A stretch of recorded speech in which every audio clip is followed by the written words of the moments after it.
Soy el doctor Castro, oncólogo médico y también especialista en cuidados paliativos. Es realmente un gran placer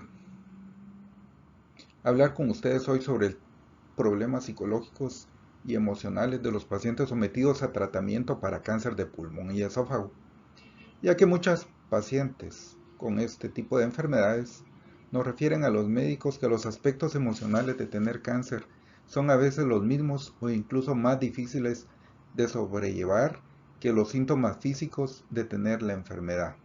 Así que este es un tema muy importante, tanto para los pacientes como para sus familias. El abordaje de las necesidades psicosociales debería ser una parte integral de la atención de pacientes con cáncer, ya que la evidencia respalda la efectividad de los servicios destinados a aliviar la angustia emocional que acompaña a muchas enfermedades crónicas, incluido el cáncer.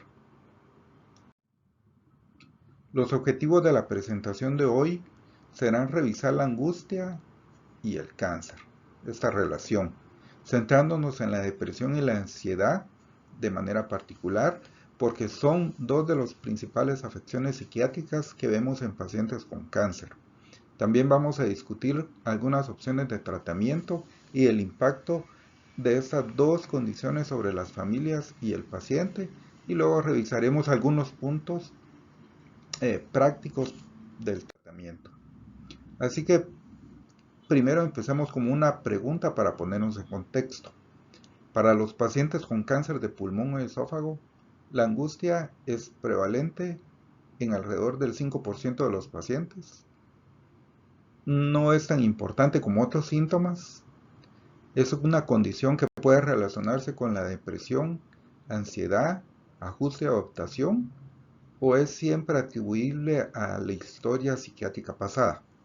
A través de la plática trataremos de responder esa pregunta. Así que empecemos. Angustia y cáncer. ¿Por qué es tan importante la angustia? Lo que los americanos denominan distrés. Esto es importante porque puede impactar en el bienestar emocional de los pacientes y sus familias. Y hablaremos de cómo puede ser esto. Si uno está angustiado, esta angustia puede influir en la toma de decisiones. Así, por ejemplo, cuando alguien está recibiendo el diagnóstico de cáncer de pulmón o esófago, puede estar en tal angustia que puede ser difícil para ellos decidir qué hacer después, cómo tomar decisiones con su oncólogo, puede prolongarse el tratamiento médico y eso puede volverse un problema psiquiátrico, ya que la angustia puede hacer que sea difícil para los pacientes adherirse al tratamiento, venir a citas regularmente y puede contribuir a que aparezcan eventos médicos adversos, como no tomar bien sus medicamentos y crear problemas de comunicación con sus familias. Las guías de la NCCN definen la angustia como una experiencia emocional desagradable, multifactorial, de naturaleza psicológica, social y/o espiritual, que puede interferir con la capacidad de lidiar eficazmente con el cáncer, sus síntomas físicos y su tratamiento. La angustia se extiende a lo largo de un continuo que va desde sentimientos normales comunes de vulnerabilidad, tristeza y temores, hasta problemas que pueden volverse incapacitantes, tales como la depresión, la ansiedad, crisis de pánico, de aislamiento social y crisis existenciales o espirituales. Lo importante aquí es observar que la angustia puede ser muy normal y puede ser normal que aparezca durante varios puntos en el continuo de la evolución del cáncer. La cuestión es que si es incapacitante puede afectar la funcionalidad y la capacidad del paciente junto con su familia para disfrutar de la vida. Las guías de NCCN también proporcionan directrices para el manejo de la angustia. Nosotros aquí en Guatemala no contamos con nuestras propias guías, así que nos tomamos de referencia las guías de NCCN. Así que decimos que la angustia debe ser reconocida, monitoreada, documentada y tratada con prontitud en todas las etapas de la atención del cáncer, que todos los pacientes deben ser examinados en busca de angustia en su visita inicial y a intervalos apropiados, según se detecte clínicamente. Se debe realizar de una forma oportuna para identificar el nivel y la naturaleza de la angustia. Debe evaluarse y gestionarse de acuerdo con las pautas de práctica clínica. Y entonces, ¿cuál es la prevalencia de la angustia psicosocial en pacientes con cáncer? Alrededor de un 25 al 30% de todos los pacientes recién diagnosticados y de aquellos con recurrencia de cáncer tienen niveles significativamente elevados de angustia emocional. Esto significa que aproximadamente un tercio de los pacientes tendrán algún nivel importante de angustia y hasta el 47% tendrán un diagnóstico psiquiátrico previo. De los pacientes que son diagnosticados recientemente de cáncer de pulmón, y hay muchos tipos de cáncer de pulmón, alrededor del 51% de ellos experimentarán algún nivel de angustia. Cuando decimos angustia, ¿qué buscamos? Bueno, nosotros entendemos la angustia como una serie de factores que pueden estar relacionados con la depresión, la ansiedad y la adaptación al diagnóstico, al tratamiento o al manejo de la enfermedad. Los pacientes pueden estar angustiados debido al abuso o dependencia de sustancias, problemas de personalidad, delirio o a un cambio en el estado mental o una mala relación con su familia, trabajo, religión, etc. Este es el termómetro de la angustia de los Institutos Nacionales de Cáncer de los Estados Unidos. Es una herramienta que sirve para evaluar el nivel de angustia. Hay otras formas de medirlo, pero este es el que ha sido validado y es confiable y se ha utilizado en todo el mundo. Aquí abajo se ven las conductas establecidas para la atención del paciente. Se ha desarrollado esta escala visual análoga que va desde 0 hasta la angustia extrema, y los pacientes pueden darse cuenta de su nivel de estrés o de angustia y pueden decirnos cómo pueden calificarse a sí mismos. Y luego aquí arriba de la página vemos lo que les preguntamos para averiguar a qué o a quién se relaciona su angustia. Así que si vemos la parte superior donde dice problemas prácticos, los pacientes pueden estar angustiados debido a la vivienda, al alquiler, problemas de transporte, problemas laborales relacionados con el cáncer. Los pacientes pueden estar angustiados debido a problemas familiares, de niños, pareja u otros problemas de la salud familiar. Pueden tener problemas emocionales relacionados también con preocupaciones espirituales o religiosas. Y lo importante es determinar cuál es el factor estresante. Así que, si volvemos a nuestras preguntas de contexto, ¿cuáles son los factores que aumentan la angustia psicológica de los pacientes con cáncer de pulmón o esófago? ¿Cuál sería el más importante? ¿El deterioro cognitivo, la edad, el acceso a la atención médica, tener un buen nivel educativo o haber asistido a una escuela privada? Los factores que pueden aumentar la angustia psicológica en pacientes con cáncer de pulmón incluyen principalmente el deterioro cognitivo. Si los pacientes tienen dificultad para comprender lo que se dice, seguir un esquema prescrito de tratamiento o bien tomar medicamentos que no han sido recetados debido al deterioro cognitivo, esto es suficiente para aumentar el estrés y la angustia en los pacientes con cualquier tipo de cáncer. ¿Qué pacientes tienen mayor riesgo de sufrir angustia? Existen muchas razones por las que los pacientes pueden estar en mayor riesgo de sufrir angustia, y en aquellos pacientes con cáncer de pulmón o esófago existen muchas razones más por las que pueden estar en mayor riesgo de sufrirla. Algunos puntos en la historia que nos pueden orientar son los antecedentes de trastornos psiquiátricos o abusos de sustancias, también el hábito de fumar o el consumo de alcohol problemático en el pasado, además de otros factores pueden ocasionar la incapacidad del paciente de recibir el tratamiento adecuado o adherirse al mismo. Esto puede ser específicamente problemático para pacientes que ahora tienen un diagnóstico. La tercera pregunta trata sobre las razones más comunes por las que la depresión y ansiedad son subdiagnosticadas o subtratadas en pacientes con cáncer. Puede deberse a que los pacientes generalmente están ansiosos por hablar de su depresión y ansiedad con el oncólogo o los médicos en general, porque los médicos no tienen suficiente tiempo para hablar sobre estos temas en el consultorio. Por lo general, las familias se sienten empoderadas para hablar de la angustia, depresión y ansiedad. Y por último sería el estigma social. La respuesta a esta pregunta es el estigma social. Ahora hablaremos de depresión y cáncer. Alrededor de 13% de los pacientes con cáncer desarrollarán un trastorno depresivo mayor 2 años posterior al diagnóstico. Así que esto es muy importante y nos dice que solo porque alguien ha sido diagnosticado de cáncer tiene un riesgo más elevado de presentar depresión.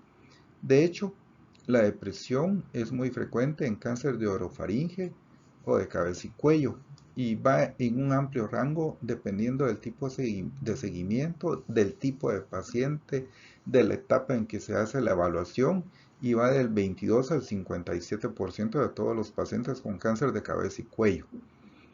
Vean ustedes también el caso de cáncer de páncreas, tiene una de las mayores tasas de depresión. El cáncer de mama puede llegar a ser del 11 al 46% y esta alta variabilidad se debe al tipo de prueba que se utiliza para detectar la depresión, al tipo de paciente que está siendo encuestado, al tiempo en que estamos haciendo la valoración del paciente y por supuesto al tipo de cáncer. Los que menos se asocian a depresión son el cáncer de colon, los cánceres ginecológicos y los linfomas. Pero siempre da. ¿A qué nos referimos cuando decimos depresión? Bueno, ahora utilizamos el DSM-5, que es un manual de diagnóstico de trastornos mentales. Y podemos buscar más síntomas sobre la depresión, pero estos son los principales. Un estado de ánimo triste, sentimientos de desesperanza o impotencia, pérdida de interés o placer por las actividades que lo generaban antes, sentimientos de desvalorización o culpa y autorreproche, capacidad de concentración disminuida, ideación suicida, cambios en el apetito, sueño, problemas de energía. Y los pacientes, cuando uno los interroga, te pueden responder, bueno, estoy comiendo más o menos, estoy durmiendo más o menos y tengo subidas y bajones de energía. Si estos síntomas han durado más de 2 semanas e impactan sobre la funcionalidad del paciente, es mejor que sean vistos por un profesional.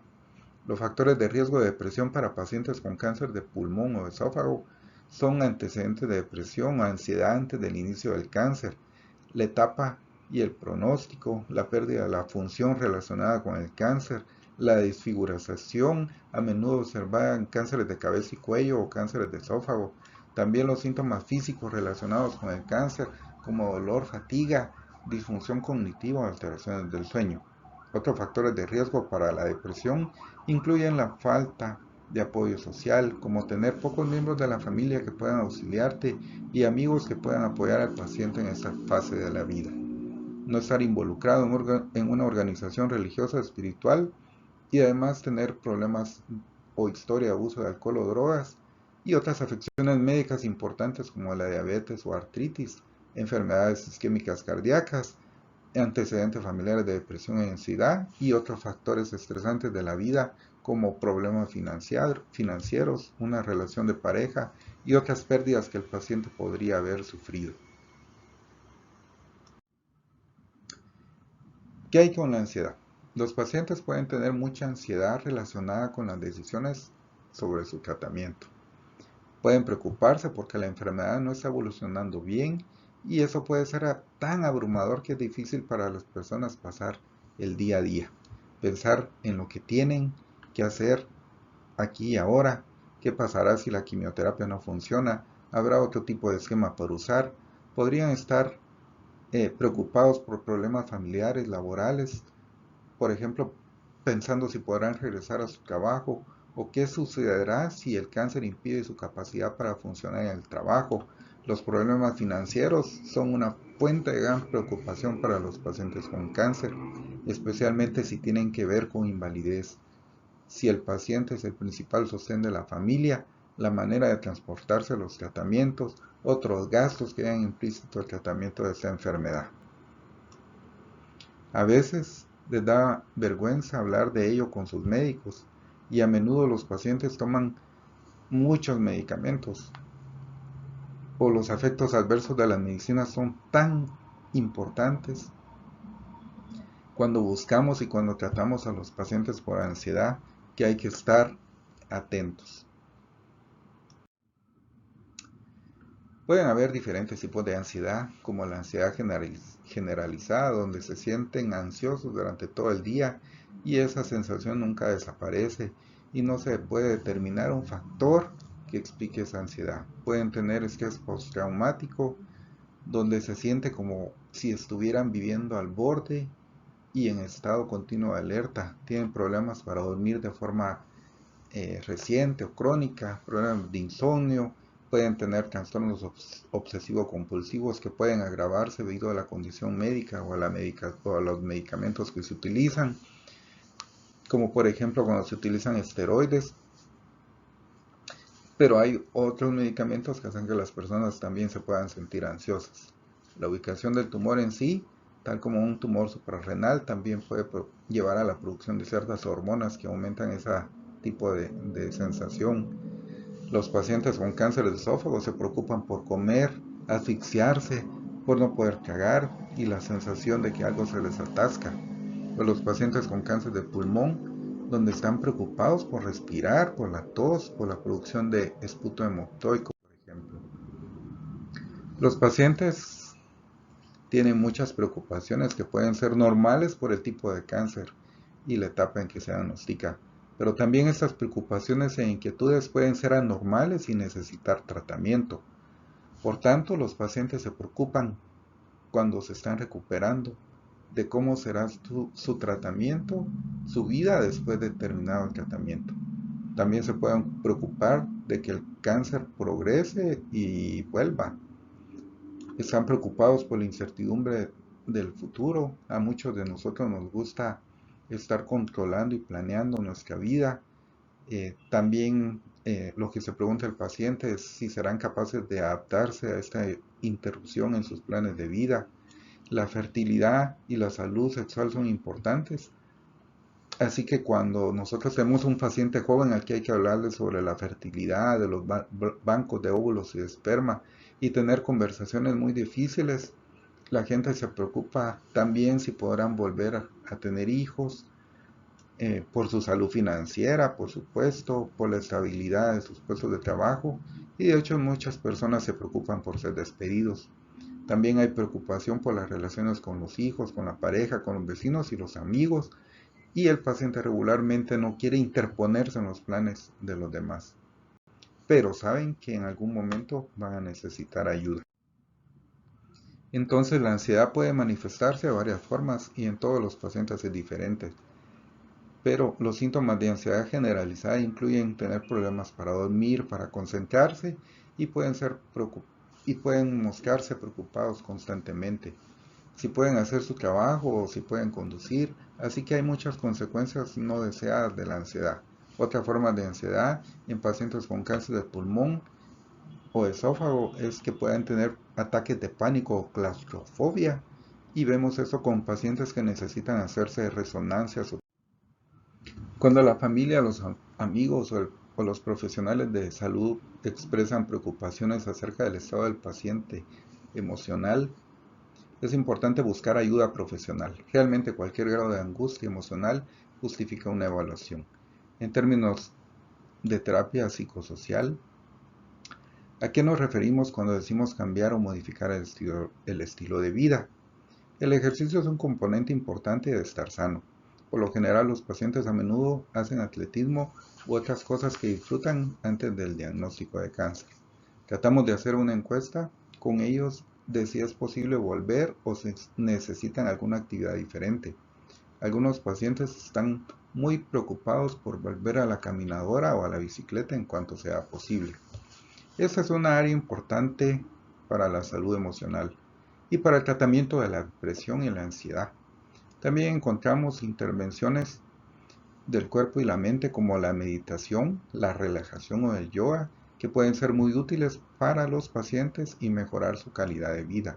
El arte, la música y la escritura deben ser realmente integrales como terapia complementaria para pacientes con cáncer en general.